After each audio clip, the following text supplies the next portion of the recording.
இவர் சின்ன வயசில் ஹிந்தி கற்றுக்கல அப்படின்னு சொல்கிறாரு. ஆனால் டெல்லியில் வேலை கிடச்சி போயிருக்காரு.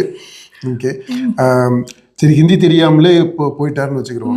போயிட்டு அவர் இப்போ ஹிந்தி கற்றுக்கிட்டாரா கற்றுக்கிடலையா?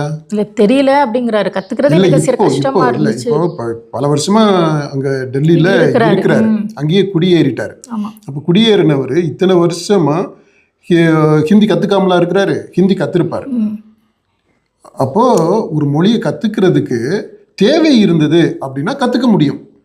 ஒருவேளை இவர் இன்னுமே கற்றுக்கல, ஹிந்தி பேசுறதுல ரொம்ப சிரமப்பட்டுக்கிட்டு இருக்கிறாரு அப்படின்னா, ஹிந்தி சரிவர பேச தெரியாமலே அவர் நிரந்தரமா டெல்லியில குடியேறி இருக்கிறாரு அப்படின்னா ஹிந்தி தேவையில்லைன்னு தானே அர்த்தம்.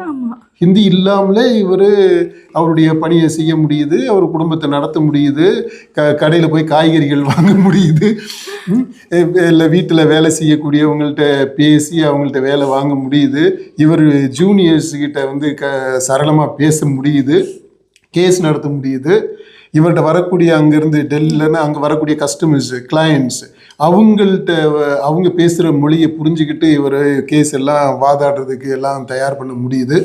இவ்வளவு செய்ய முடியுதப்பா.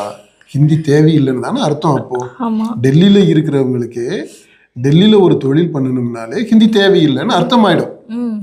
ஓகே, அப்போ என்னன்னா அவர் ஒன்று மொழியை இந்நேரம் கற்றுருந்துருக்கணும் தொழில் ரீதியாக. அப்படி கற்றுக்கல அப்படின்னா ஹிந்தி டெல்லியிலேயே தேவையில்லை அப்படின்னு அர்த்தமாயிடும்.